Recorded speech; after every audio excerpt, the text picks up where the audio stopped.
Hi, hello buddies, fellow Franco fans. How are you today? This is your host, Jason Rudy, from Desperate Visions Productions, and you are listening to the Franco Observer podcast once again. This is episode 17, and we are talking about and featuring the film Jack the Ripper, which is film 77, directed by Jess Franco. This is the 10th film that we've done of 16 in the Jess Franco, Erwin C Dietrich collaboration, team up, whatever you want to call it. Dietrich was the producer, and Franco was the house director for 16 films, and this is the 10th one that we've covered so far. This is a great one. This is Jack the Ripper with Klaus Kinski as the star. This was the fourth film that Klaus Kinski did with Jess Franco. But before we get ahead of ourselves, let's go back and say that this was a West German production, 1976. There's the Blu-ray and the UK and US DVDs of this that's out. This is, of course, Jack the Ripper. The French theatrical title is Jacques l'Effrancteur. The Belgian-Dutch language theatrical is Jacques de Verflaschentar. The Belgian-French language theatrical is Jacques l'Aventure. The Argentina theatrical for Jack the Ripper, Jack e le Distrippator. The Italian theatrical is, which is odd, the Italian, they go off, and it's not called Jack the Ripper at all. For the Italian theatrical, it's Erotico Profondo, which is translated to Deep Erotica, which is odd because I recently picked up the Italian playbill poster for that, framed. It's behind me on the wall as I'm broadcasting this now from Sacramento, California. And it's odd because, it's Deep Erotica. And Stephen Thrower comments on that in his comments on Jack the Ripper. I'm going to go ahead and jump to that part because I'm speaking about that. And he goes... He says, finally, one question that simply has to be asked. Who came up with the Italian theatrical title Erotico Profondo? If the words deep erotica struck someone as an appropriate description for this dark and grisly film, I hope never to meet them on a dark night in Rome, Whitechapel, or anywhere else. I know that's odd. It's like they're cashing in on Deep Red and cashing in on the Dario Argento, which they did later with Bloody Moon and Night of the Assassin, or Night of the Skull, to try to make it look like it's a Argento-type film. You know, they did that with a few of his films to try to, like I was saying, to try to cash in and to try to think it's part of a giallo or whatever. But yeah, so anyway, back to the other titles. The Yugoslavian theatrical one, Noc za prostitutk, A Knife for the Prostitutes, which is more like a 76 title compared to a Jack the Ripper. That's more like a modern horror title for that time. Let's see, the Finnish theatrical Sohon Terustukka, also known as Slatkartoren Fran Soho, the Soho Butcher. The Finnish title, The Ripper, Vekslakunstjak. Jack the Ripper, West German poster, Jack the Ripper, the prostitute killer of London. Der Moordenaar van London. Production company is Cinematic Films of Britain. The theatrical distributor is Avis Filmverlag, again, which is Switzerland and West Germany. Cine Showcase releasing out of the United States of America. Victorian Films from Belgium, World Sales, and Elite Films out of Zurich. The shooting date on this is they shot from June 1st to June 25th of 1976. They got the certificate in German in September of 21st of 76, just about 3 months later, because it premiered on the 23rd of 76. Played Zurich in December 76 and got the French permit in March of 78, and played France in April of 78, and played Paris on January 31st of 79, and then played southern Italy, San Severo, on January 30th of 79, and then played Turin, which we have listeners there, in February 27th of 79, and Rome of March 2nd, 79, and then, that's interesting. For America, it played in Albuquerque, New Mexico, in July 13th of 79, then played Los Angeles, California, home of the Doors, January 9th of 1981.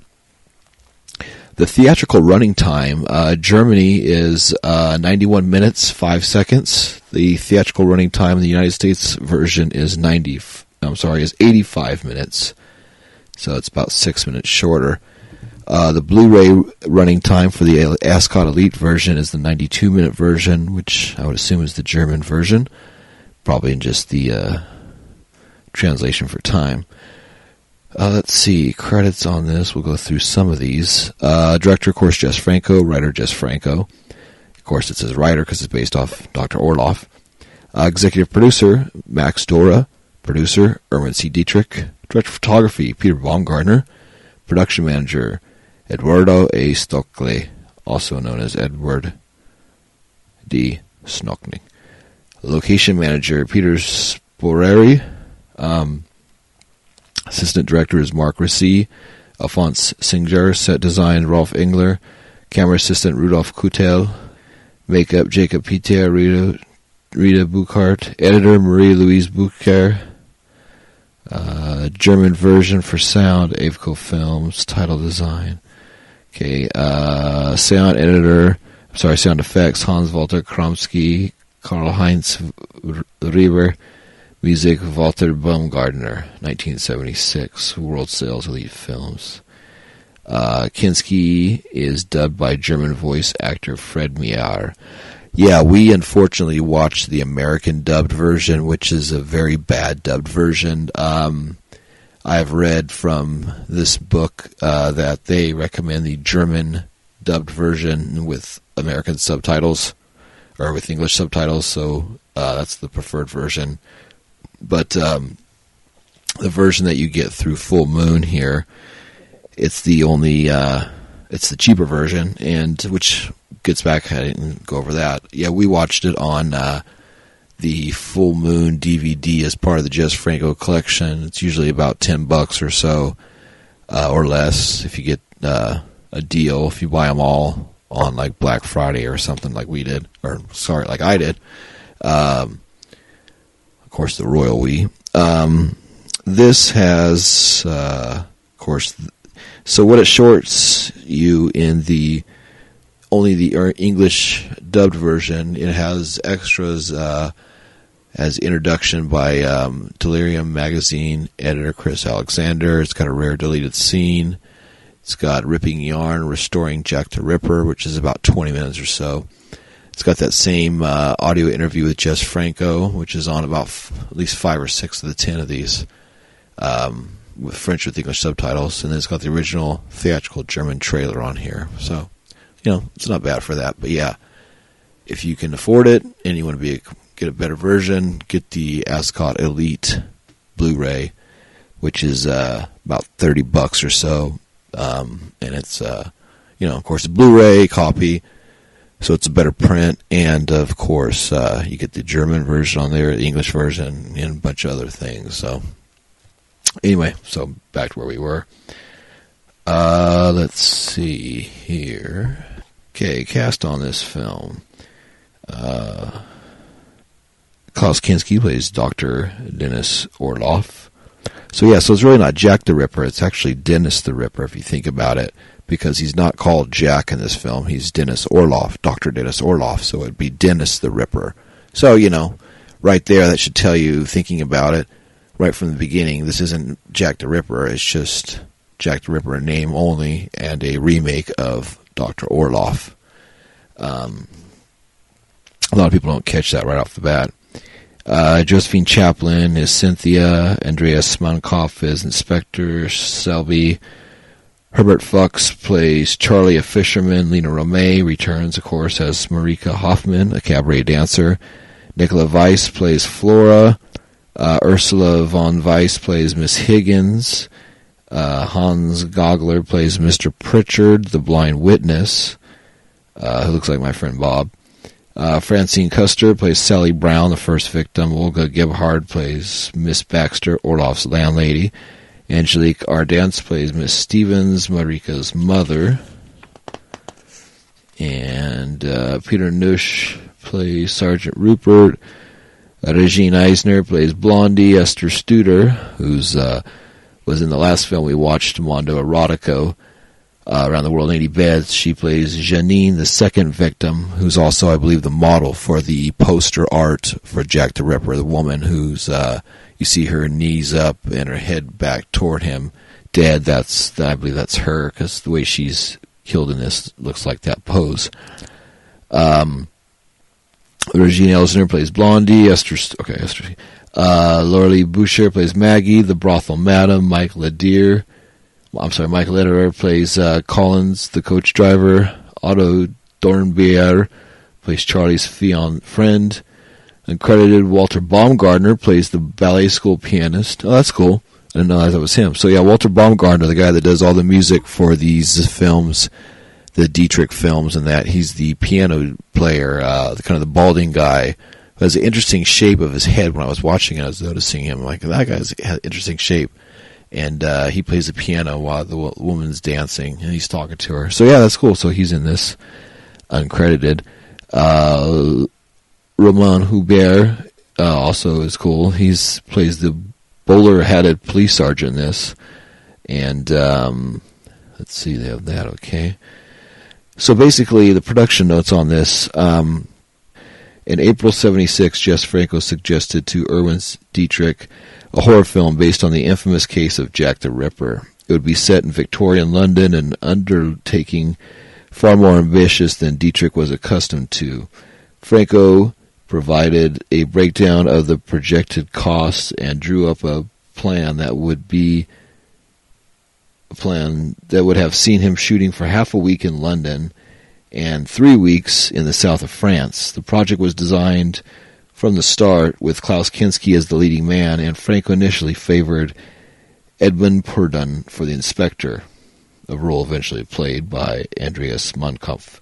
The budget, excluding Franco's fee, was estimated at 149,800 Swiss francs, approximately 32,000 pounds, or 174,500 pounds in today's money. Dietrich agreed to the proposal, but he was not about to send Franco off to Nice again, so the two men came to an agreement to shoot the film in Zurich. Kuski's casting was confirmed in May, and although Franco had originally costed his involvement for a period of 2 weeks, by the time the finished shooting plan was worked out, the actor Klaus Kinski was needed for only 7 days. For 7 days is cool because Kinski doesn't have a lot of dialogue in this. He acts, like I talk about in the review coming up, he acts a lot with his body and his face and his eyes. So the absence of a lot of dialogue for him sped up his shooting days, which is cool. That's a good idea for filmmakers to watch this. And think of that with mind. If they have somebody that's a name like that, they only have her a few days, the less dialogue you have to slow things down and to minimize your time with them.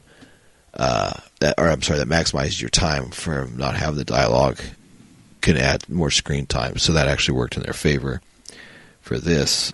Jack the Ripper went before the cameras on June 2nd, 1976, shooting for 3 weeks. As speed was of the essence on such an expensive production, live dialogue recording was ruled out. Dietrich explained that Jack the Ripper was shot without any sound. All dialogue on location was spoken in whatever language the actors preferred to talk. Later on, we edited the film according to the script and wrote a dialogue script in German. We considered German to be the original version of the film. It was the first version we did, and the English version is a dubbed version of the German original. Franco was barred from operating the camera, and the director of photography, Peter Baumgartner, took a much more pivotal role. There is definitely lighting was Baumgartner. Baumgartner lights up the scene more completely in the classical way, and that actually helps this film with the dark scenes. There's really good dark fog scenes that he shoots, and the lighting is more of a overall instead of a focused, which is more. Franco likes to use a primary light, and he lights the whole room, so I actually preferred the lighting on this. So with this, Jess Franco made 4 films with Kinski: Venus and Furs, Justine, Count Dracula, and Jack the Ripper. And Franco was evidently someone to whom Kinski could relate, for their relationship was by all accounts very cordial. Speaking in January 1977, Kinski, never one to dish out praise lightly, had this to say about Jess Franco: "He's the exact opposite of so many others. In a way, I'll always stick up for him. He shoots in his own style, very fast, very swift. He doesn't dwell on things. He makes films with whatever he has to hand. And that's where his talent lies. He can make you weep by his ability to bring out what's inside of people." Erwin Dietrich had pointed out that during the time he worked on Jack the Ripper, Kinski put in close to 15 hours a day, almost twice as long as he was contracted for. Given Kinski's famously volatile temperament, such commitment to getting the film in the can shows that he respected Franco as a man working for the love of cinema, pushing against the limits of what he could afford in order to achieve something special. Jack the Ripper is a handsome and expensive-looking film constructed with care and sobriety on a budget that would have probably made Hammer's directors laugh out loud. What it is not is a serious attempt to offer a possible solution to the unsolved Ripper case. Franco is completely uninterested in trawling the historical record and coming up with plausible new theories. Instead, with breaking chutzpah, he uses the case to restage, sometimes scene by scene, his horror debut, The Awful Dr. Orloff. Franco was quite open about this at the time, telling Swiss journalist Hans de Führer, "Jack the Ripper, like Orloff, is a man who has paranoid phases in his normal, unremarkable life, in which he commits his horrendous crimes. He is also a Puritan like Orloff. There are essentially 2 versions of the story. One is that Jack the Ripper, who was never convicted, was a member of the British royal family. This version is probably closest to the truth, but I decided political films do not interest me. For the second opinion, in this case, Jack the Ripper was Argentine doctor who lived in London suburb and lived a very simple and solid life. One day they surprised him in a dispute with a prostitute in a London underworld. He was subsequently expelled from England without his crimes being attributed to him. One thing is for sure, in both versions, the murderer was a doctor and he knew anatomy very well. After he had killed his victims, he cut her into pieces. Well, I needed my Jack the Ripper to have a name, so why not Orloff?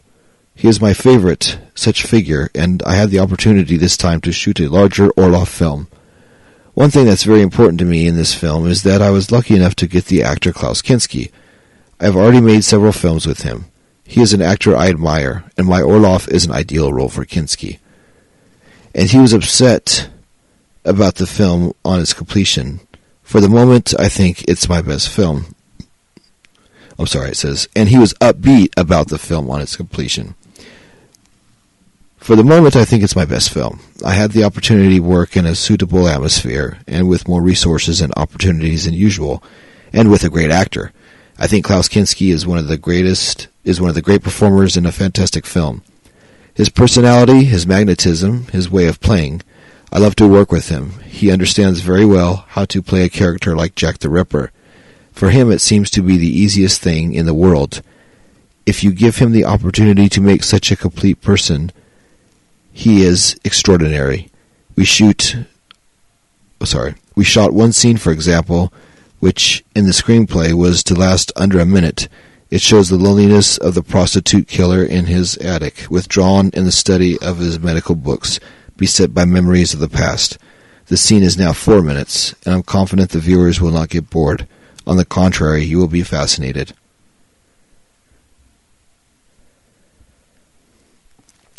Despite what one might expect, this is a restrained affair for the most part, and its central character likewise. Kinski is remote and glacial in the role, giving us a maniac so deeply repressed that even whilst hacking up his victims, he barely snarls. We see the career professional, the doctor, the Victorian gentleman, but almost nothing of the brute sadist raging within. Kinski, who is more than capable of unleashing cannibalistic rage on screen, plays this monster, a murderous misogynistic who slashes up women and carves out their entrails in a stony, almost mask-like way. The only point at which he lets go, just for a moment, is in a horse-drawn carriage when talking to Lita Romay, who plays a sexy dancer and prospective victim. Are you taking me to Sherwood Forest? She deadpans. For those who don't know, Sherwood Forest is about 180 miles from London, before snuggling up to him in full sex kitten mode. As they banter together, Kinski smiles, a warm, genuine smile, inspired, I would guess, by Romay's vivacity and playfulness. Cast and crew. Regular music composer for the Dietrich Franco era, Walter Baumgartner, uncle of the film's director of photography, Peter Baumgartner, can be seen tickling the ivories at the ballet studio where Cynthia is training. Music. The film benefits from some effective music that was thankfully not simply plucked from Dietrich's grab bag of existing cues. The rusty fairground stylings of the title music is especially memorable. Locations. Shooting took place in Zurich during June of '76. The most amusing feature of the film is the use of the city's Schatzkengraben Canal, 30 feet wide, to stand in for the River Thames. Other Zurich locations include the Kloster in Fraumünster Church, where the first victim meets the Ripper, the Vindermark, and the Theater am Neumarkt, which was redressed to portray the Pike's Hotel Tavern exterior, with further street scenes also captured in Steinbockengasse and Predergasse. The plant-strewn chamber at Dr. Orloff's home was a room at the Botanical Gardens located near to the Schwarzengraben Canal. The interior hallway of Orloff's apartment was the entrance wall of the Villa Sonnenberg set in the wooden grounds of Sontenberg-Grostest in a well-to-do region of Zurich called Zurichberg. This rambling villa was used by Dietrich as a studio for several years, so that his crews came to refer it as Studio Sonnenberg. On the Jack the Ripper commentary track, Dietrich explained that it belonged to a Swiss banker, but in the 60s and 70s it fell into disrepair and was left unattended. Squatters broke in and took over the house for many months. Once they were evicted, the owner was happy to let Dietrich use the place for free to discourage further invasion. It could be seen in the films Elsa the Wicked Warden, Blue Rita, and Love Camp. Connections. As noted, Franco recycles here many elements of his debut horror picture, The Awful Dr. Orloff, including a police artist sketching the wanted man, the investigating officer's dancer girlfriend using herself as bait to catch the killer, and a multitude of other echoes. Also making a reappearance rather wonderfully is the blind, bearded, bespectacled beggar from another ostensibly London crime story set by Franco, 1971's Der Todesrax von Soho. Let's see. The line heard during Orloff's vision, and now the lustful lord leapt from his bed, is madly tossed between desire and dread, bewitched with lust's foul charm. Paraphrases Shakespeare's poem, The Rape of Lucrece. An interesting choice, as it points toward a psychological fault line in Franco's cinema. In his 1987 essay on the poem, Shakespeare scholar Joel Feynman observed that the tragic events which befell Lucrece are set in motion by the extravagant praise which her husband, Colantine, showers upon her. His boastfulness about his wife's chastity and sovereignty inflamed the desire of the rapist Tarquin, thus creating the circumstances that will lead to her violation. One is reminded of the similar swing between adoration and destruction of the female that could be seen in so many Franco films. Indeed, Jack the Ripper, with its drastic mutilation of Lena Romay's body, seems to emanate from some dark reverse of the films Franco made between 73 and 75, in which Romay's powerful beauty so often mesmerized his camera. With Romay having been absent from Franco's film since the autumn of 75, this particular role, its exorbitant brutality well in excess of Franco's usual levels, seems an odd and possibly significant choice for her return, especially given that in the intervening period between Mandinga in November 1975 and Jack the Ripper in August 76, crisis had torn the Franco family apart. Romay's husband, Ramon Ardid, left her, and for several years Franco's wife, Nicole, was no longer involved in his productions either. They did, however, remain friends and stayed in touch until Nicole's death in 1996. Whatever transpired after Franco and Romay walked away from their responsibilities during the Mandinga debacle, alienating at least one spouse in the process, it seems that director and star were kept apart professionally speaking for roughly 9 months. Did Franco unconsciously blame Romay for the end of his marriage? If so, the brutal treatment meted out to her character in Jack the Ripper can be seen as a sort of exorcism of that anger, because from here onwards the two of them grew even closer, and Romay's next role in the Franco film saw her culo firmly back in control. Let's see. Jack the Ripper was only one of a handful of Erwin C Dietrich productions to be released in France, the others being Blue Rita, Satanic Sisters, and Voodoo Passion. Jack the Ripper opened on 4 screens: the Synagogue, St. Laurent's, the Hollywood Boulevard, the Broadway, and the Ritz. On January 31st, 79, remaining on the Paris circuit for 4 weeks, and returning for the odd screening as late as November 1982. Other versions. If possible, one should always watch the subtitled German-language version of this film, because the English audio track is monumentally awful. Many of the English lines are hopelessly garbled to fit the lip movements, and there's some truly atrocious acting from the dubbing artists. One of the prostitutes sounds as though she'd be more at home having cream tea at Windsor Castle. I have a high tolerance for bad dubbing, and if you're a fan of Eurosleaze, it's best not to get too picky. But it's such a shame here because Franco has clearly taken an unusual amount of care with this film. Yeah, which I had remarked when I was watching it. The guy that does the dubbing of Klaus Kinski is terrible. Also, too, going off the Franco checklist, which we always do, there is water, of course, the River Thames.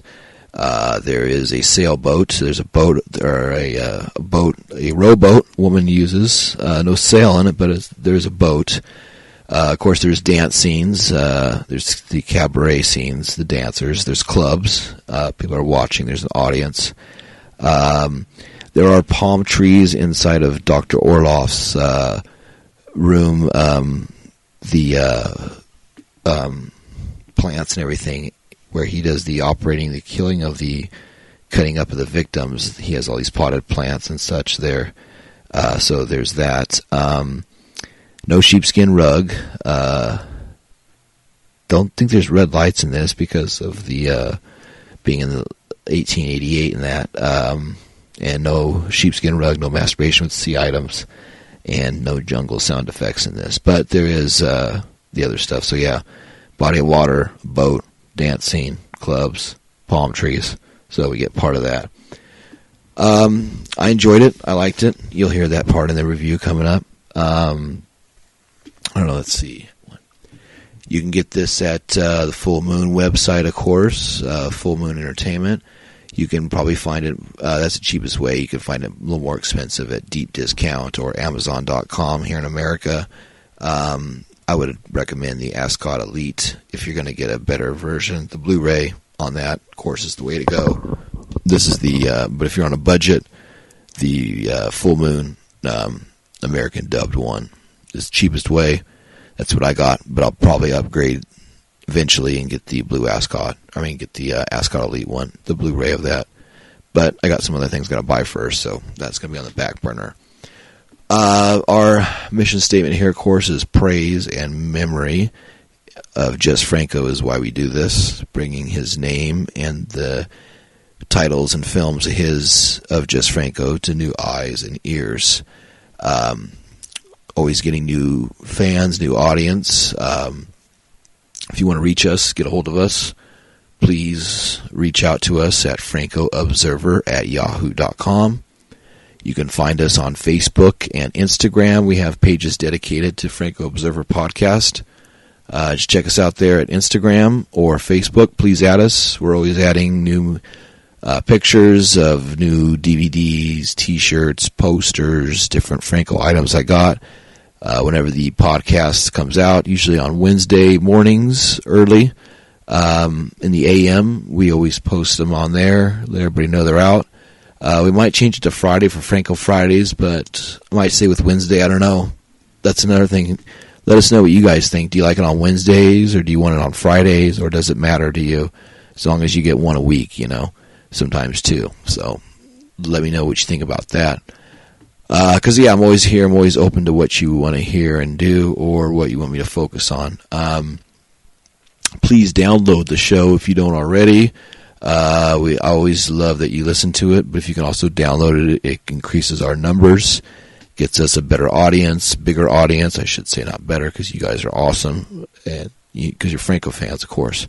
But if we have a bigger audience, then we get more eyes and ears on us, and that increases things coming our way, and we always want bigger and better. So then maybe I can, do some more of these and maybe bump up the numbers. So yeah, it looks like we're already about 30% more this month than last month. That's awesome.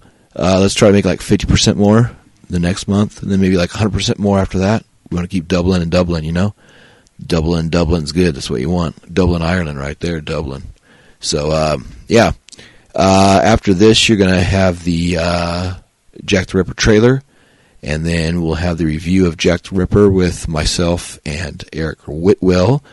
And then, after that, you'll have the music outro. And then after that, you'll have to wait for episode 18. That's getting ahead of ourselves. That's next week. So, talk to you soon. Thanks for listening. Love you guys.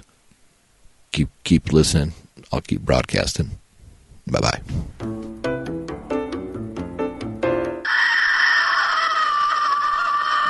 Der zappelt schon an deiner Angel. Wer zappelt? Na, Jack the Ripper. Hör auf, du alter Spinner.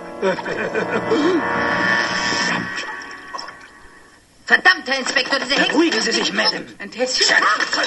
Doktor. Prostituierte, etwa 20, Haare braun, Augen blau, der mutmaßliche Täter. Klar, Jack the Ripper. Besondere Kennzeichen? Das nehme ich auf meinen Eid. Das war Jack the Ripper, Inspektor.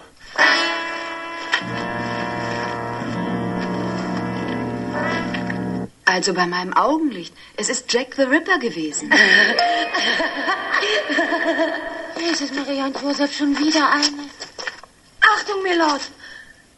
Da kommt jemand. Du sagst es, sie war ein frisches, junges Blut. Und jetzt kratzt du es von der Mauer ab.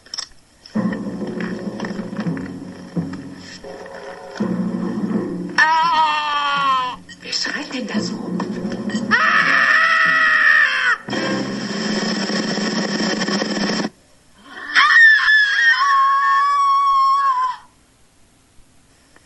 Guck doch mal da. Sie war ein gutes Ding. Sie ist eben gestrauchelt.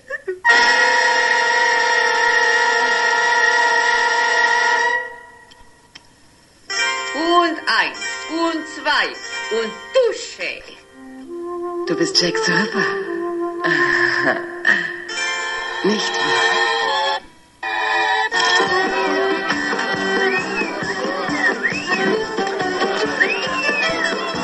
Du weißt, was du zu tun hast. Nein, Milord. Du tust es. Du weißt, wer ich bin. Ja. Hilfe! Hilf mir doch! Ach du blöd, wir haben noch nie was von Jack the Ripper gehört. Hier hat doch eine geschrien. Mein Töchterchen, ein Blinder ist nicht so schnell, er ist uns leider entwischt. Halt! Was fällt Ihnen ein? Sind Sie verrückt, junger Mann? Oh, ein Irrtum, Lord Salisbury. Gibt's in Scotland Yard mehr von Ihrer Sorte? Nein! Nein! Ich kann das nicht. Erbarmen Sie sich. Gnade. Geben Sie auf! Worauf warten Sie noch? Auf Jack the Ripper! Ja, das ist wirklich ein Skandal. Aber wie die Morde geschildert werden, das finde ich hochinteressant.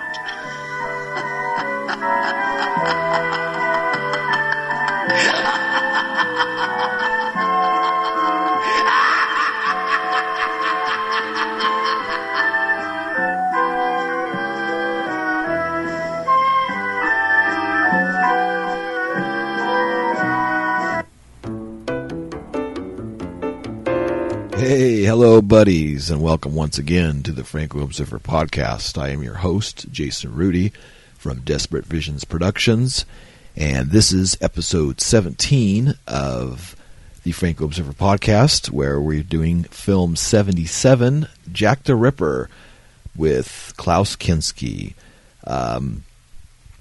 Let's see, this was a really good film. This was made in 1976, Blu-ray, UK, and US DVD. We watched the Full Moon DVD of it, which was the remastered version, which looked really good. Once again, I'm here with my co-host, Eric Whitwell. Hey. Sorry about that. Oh, that's all good. I got a roll there. I was getting into it. Yeah, exactly. Good.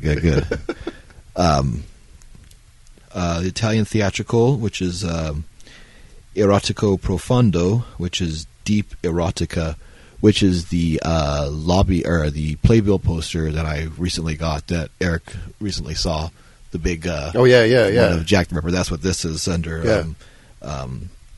Erotico Profondo, which is deep erotica. I don't know. This is really not erotica. It's not erotic. Yeah, I know. It's like he's just murdering prostitutes. Jack the Ripper. I don't know what's erotic about that, but that's kind of odd.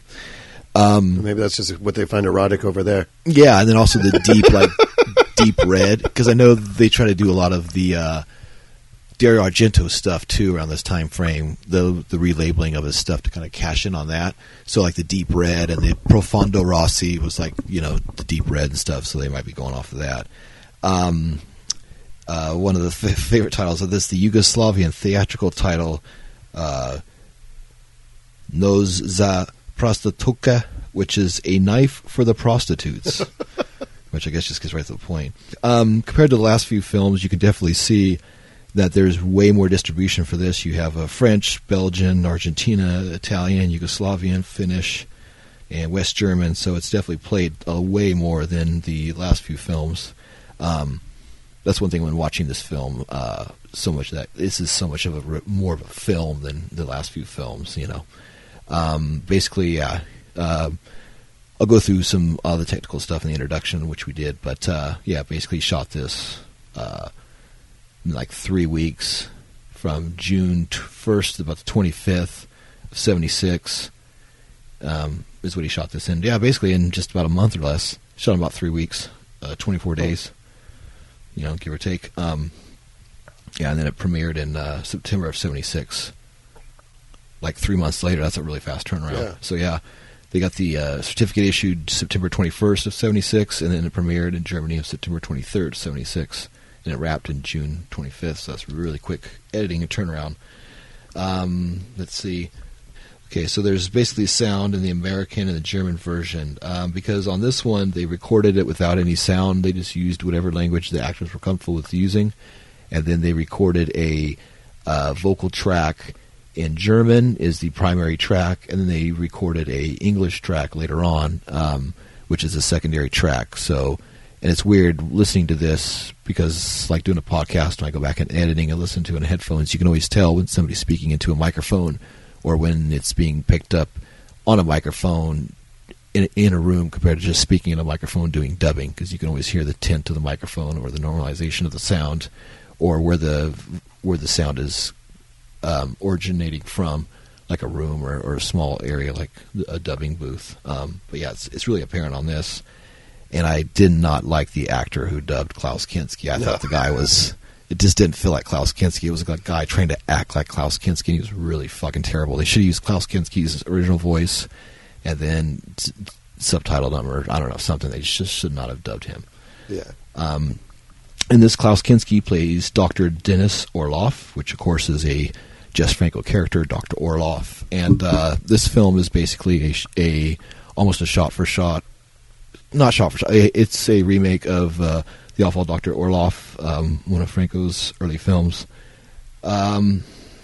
Josephine Chaplin plays Cynthia. Andreas Mankoff plays Inspector Anthony Selby. Herbert Fox plays Charlie, a fisherman. Lena Romay comes back into the action, and she stars as Marika Hoffman, a cabaret dancer. Nicola Weiss plays Flora, and Orloff's servant. Ursula V. Weiss plays Miss Higgins. Let's see. Hans Gauger plays Mr. Pritchard, the blind witness, who looks like a friend of ours named Bob. Francine Custer plays Sally Brown, the first victim. Olga Gebhard plays Miss Baxter, Orloff's landlady. Angelica Arntz plays Miss Stevenson, Marika's mother. Let's see. This is quite a big cast. Peter Nusch plays Sergeant Rupert. Regine Elsner plays Blondie. Esther Studer, who was in the last film, Around the World in 80 Beds, she plays Janine, the second victim. She gets a quite graphic killing in this. I think she's also, too, the model that's used for the illustration of the Jack the Ripper with the woman victim on the cover. Looking at the scene that she's in and the way she's dead, of her body laying and where he's standing, I think that's the victim that they chose for that one. Laura Boucher plays Maggie, the brothel madam. Mike Laderier plays Collins, the coach driver. Otto Dribier plays Charlie's friend. And then uncredited, we have bowler-hatted police sergeant Frederick Schonenfelder. Okay, synopsis. Dr. Orloff is a quiet, respectable London physician by day and Jack the Ripper by night. He rapes and murders prostitutes, then drags their corpse back to his clinic for mutilation and dismemberment, after which Flora, the devoted housemaid, disposes of the bodies in the River Thames. The latest victim is one Sally Brown. Inspector Anthony Selby of Scotland Yard and his assistant Rupert are having no luck solving the case, nor is Selby having much luck with his fiancée Cynthia, a ballerina. Their relationship is close to collapsing because both of them put career interests first. One night, while lying in his room, Orloff sees a vision of Cynthia, whom we are told he recently fixated upon after observing outside the ballet school. In the vision, Cynthia assumes the role of a prostitute, taunting Orloff, making lascivious suggestions, and remarking upon her resemblance to Orloff's dead mother. Afterwards, Orloff visits a prostitute called Jeannie, who works from a brothel above a pub. He leaves her body cut up and strewn around the bedroom, where she's discovered by Maggie, the brothel madam, and another prostitute who lives directly next door. Charlie, a fisherman, snags a severed human hand on his line. He goes to the police, who begins a murder investigation. Inspector Selby arranges for a sketch artist to make a drawing based on the various ex-witness descriptions and employs the assistance of Mr. Pritchard, a blind beggar with a hyper-developed sense of smell. But despite these unusual innovations, the investigation stalls. Orloff strikes again, this time seducing Marika Hoffman, a sexy dancer at the Pike's Hole Cabaret bar, and after taking her to Kensington Park, where he murders her.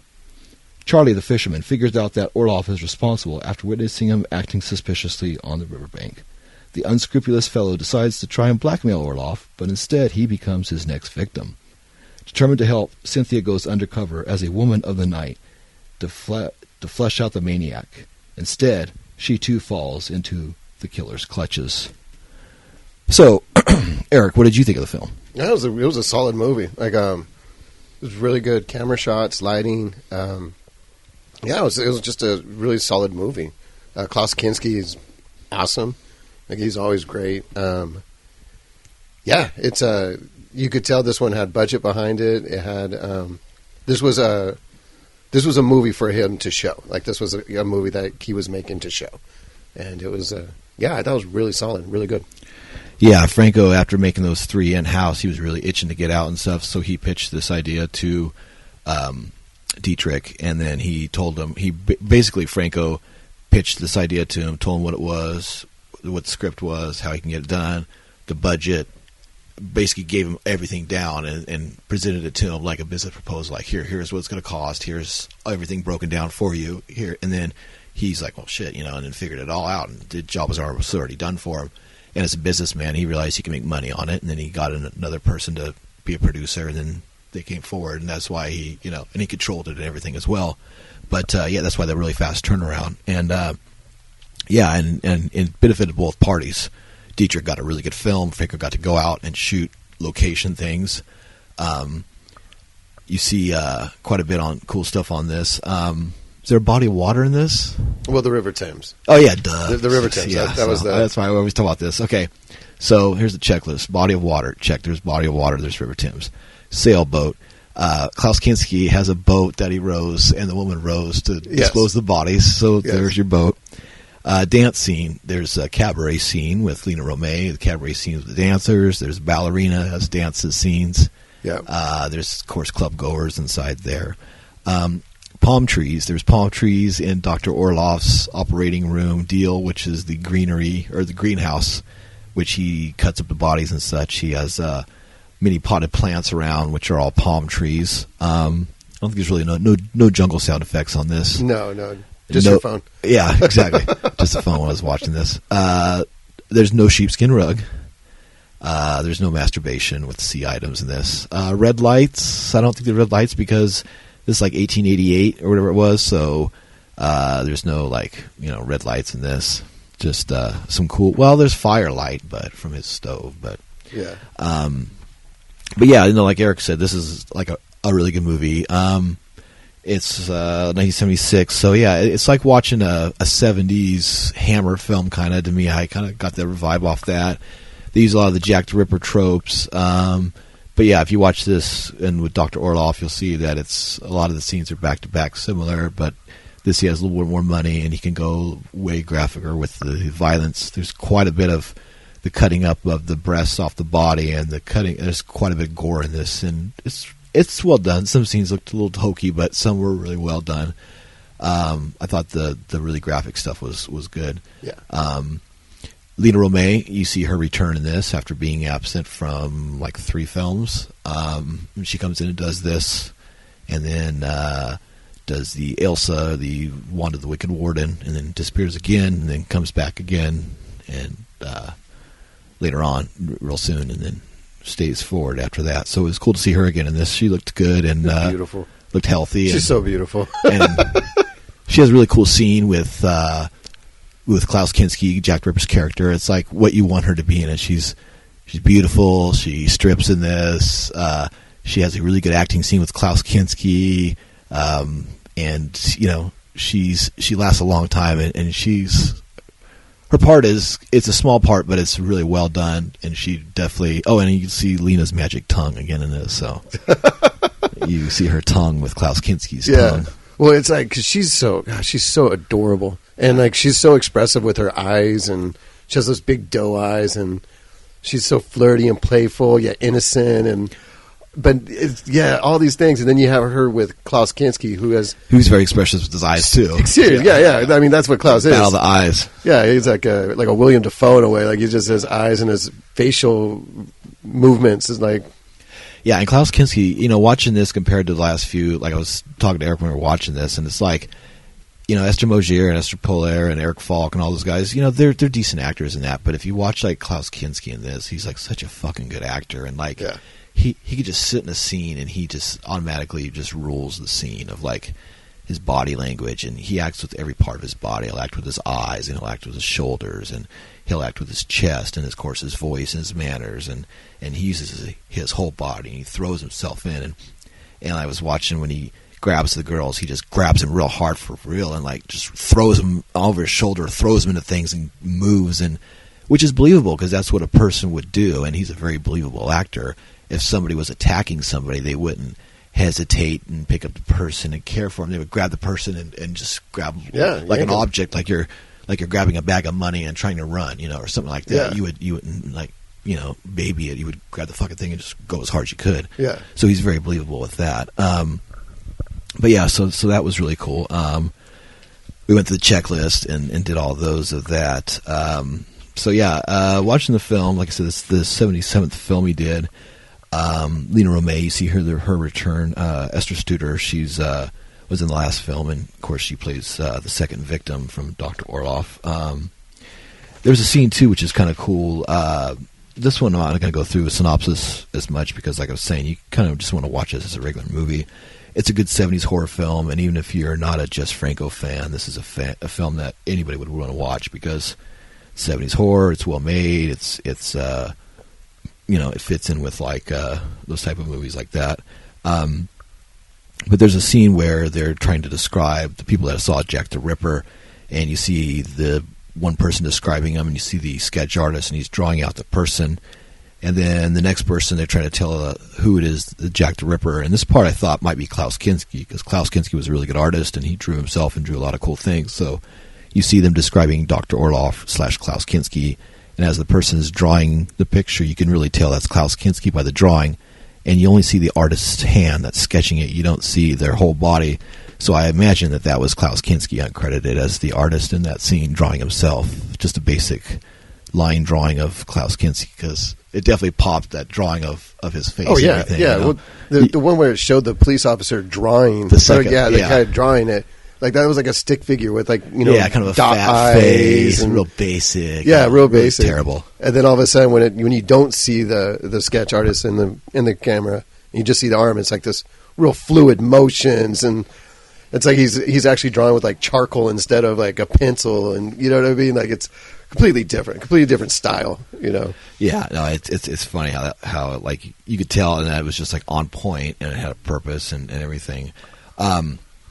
What's cool is this is the fourth film that Klaus Kinski did with Jess Franco. He did Venus and Furs, and then Justine, and then Count Dracula, and then this, which was cool because he worked with Werner Herzog quite a bit.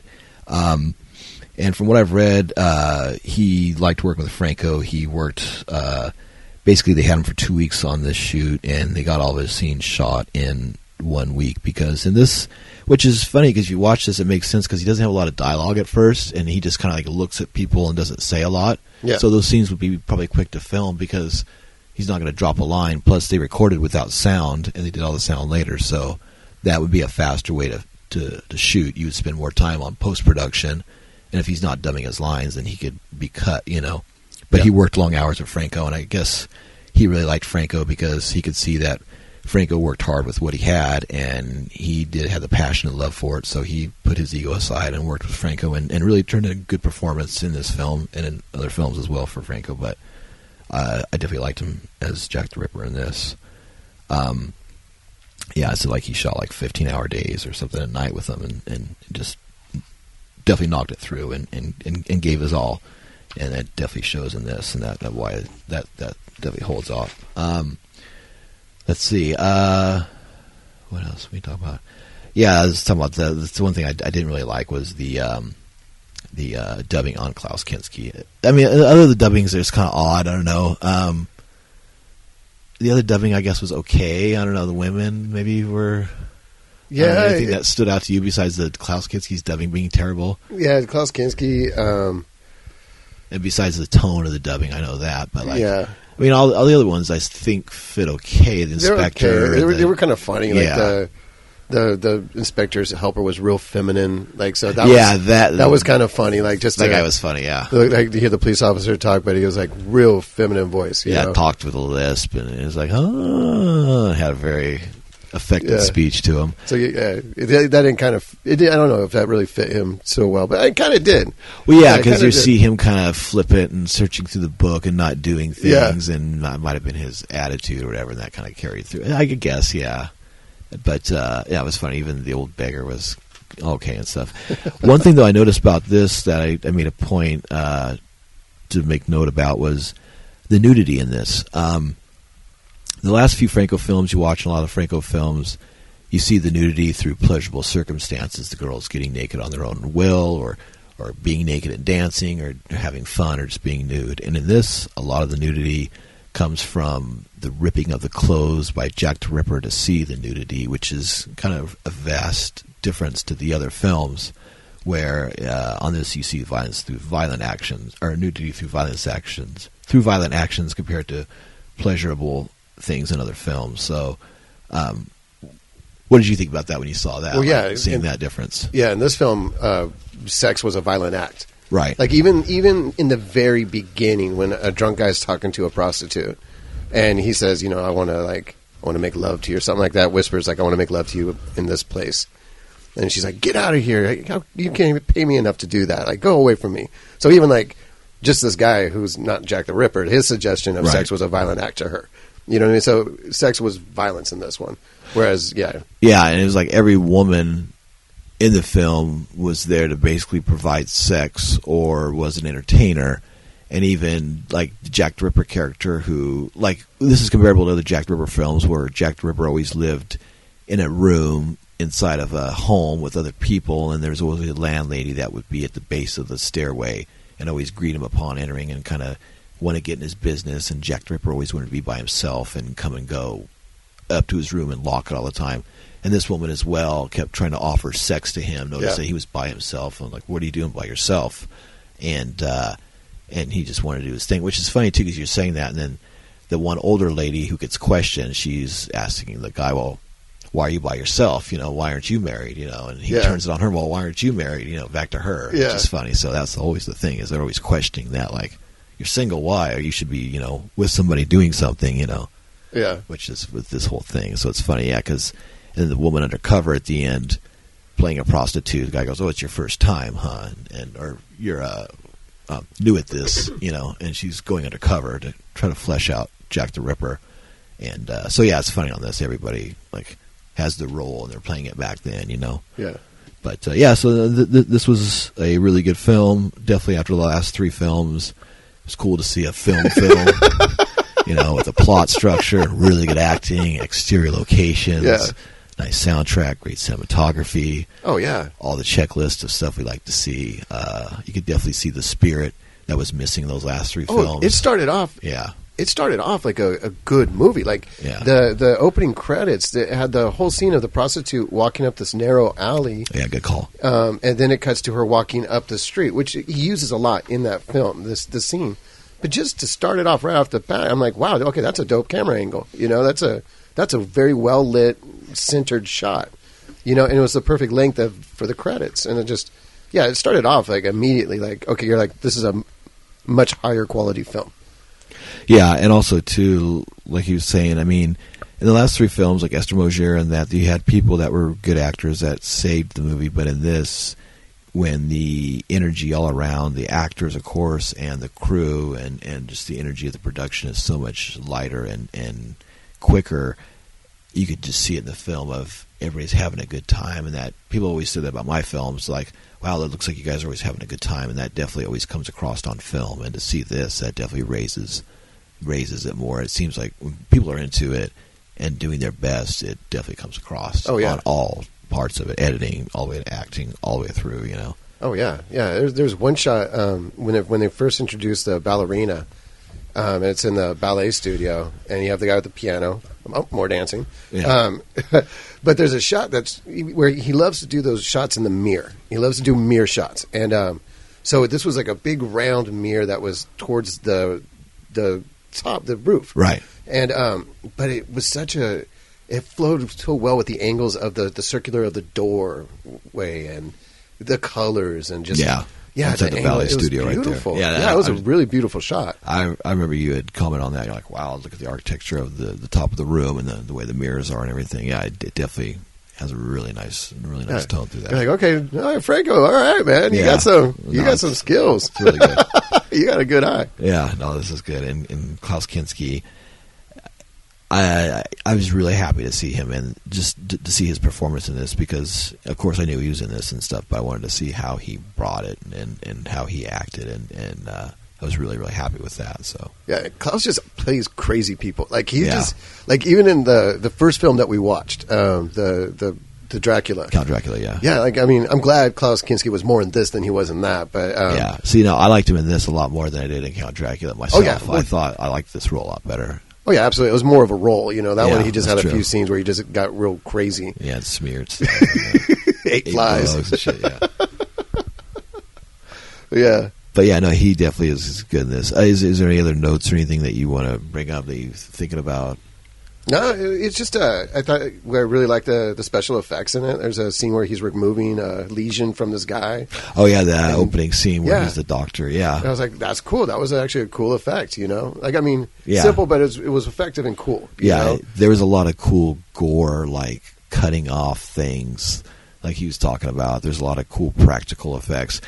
The dead hand with the ring was pretty fucking hokey. But that was real hokey. But the cutting off of the breasts and the cutting off of the limbs and the body and stuff, those looked really good. Yeah, that was demented. All the way through, God, Lena Romay makes such a beautiful dead woman. I know. Even when she was dead, all cut up, Eric's like, God, she's so beautiful. Like, well, Eric, she's cut up in small pieces. She's perfect just the way she is. But no, this is definitely a really great film. Really great shots, like he was saying. Really good lighting. Really beautiful. His cinematographer on this really lit the outdoor scenes with the fog really nice, and it just wasn't hokey at all. Everything had class and production, and even all the costuming and everything looked really. I don't know if it was authentic, but it definitely looked really good for pure detail in that. There was another scene that I really, really, really dug. What's that? It was like we were talking about it, and you said, and I kind of got the feeling about this as well, that it looked like it was an early morning shot because the way the sky and those the lighting shots. Yeah, but it had this effect on this tree where it made those plants that made it such a neon green. It almost had like a blacklight effect to it. You had mentioned. Yeah, it was almost like they shot it either like the early morning hour or just before the sun went down, probably early morning hour. And they ended up bumping it looks like they basically bumped the contrast up as hard as you can go while still bringing up your brightness levels, but not totally bright. And that way it basically bumps all your greens and your lower levels. Almost gives like a black light effect. And it definitely also too in the remastering that might have bumped that contrast up, because on the exteriors of the building they almost gave like a reddish black kind of a heavy contrast on that. Yeah. But it definitely gave a cool effect. It didn't look bad or dark or anything. It just looked different. It definitely broke it up. But this is definitely good. There's an IS Ascot Elite special edition DVD. Blu-ray of that. We have the Full Moon DVD, which is really good as well. There's a lot of behind-the-scenes things on the restoration of the film. They did a good job restoring this version. Let's see. If you want to get a hold of us, you can find us at Franco Observer at yahoo.com. If you want to ask us any questions or join the legions of fans, you can find us at Facebook or Instagram at the Franco Observer podcast page. Please download the show. It helps our numbers. Listening to the show is awesome. Downloading the show is even better. And even better than that is rating the show and giving us reviews. That helps the audience and helps build our numbers and all that good stuff. December numbers were definitely great. November numbers were good. So definitely we went up in December. So that's awesome. Each month we're going to keep getting more and more people, so that's really good. Happy about that. More downloads and all that good stuff. So this was a really good film. Definitely recommend it. Of all the films that we've watched, this is definitely like top 5 so far. Yeah. But yeah, I'd say this Vampiros Lesbos so far, and then of course other ones I've watched that we haven't reviewed yet. Like on a side note, my personal favorites are like She Killed in Ecstasy. And Christina, Princess of Eroticism, which is also known as Virgin While Living Dead. Those are the 2 great ones. Bahia Blanca is great. Vampiros Lesbos, of course. And then this is definitely a really good film. Definitely enjoyed it. This was the 77th film, episode 17. Jack the Ripper, Klaus Kinski, Jess Franco, Erwin C Dietrich. Check it out. You can find it a lot of places. Might even be on Amazon Prime. It's probably on YouTube, all that good stuff, Full Moon Video, Ascot Elite, all that good stuff. So I guess with that should be the final words. Signing off once again, this is your host, Jason Rudy, saying goodbye, and this is my co-host, Eric Whitwell. Beautiful nights. Adios.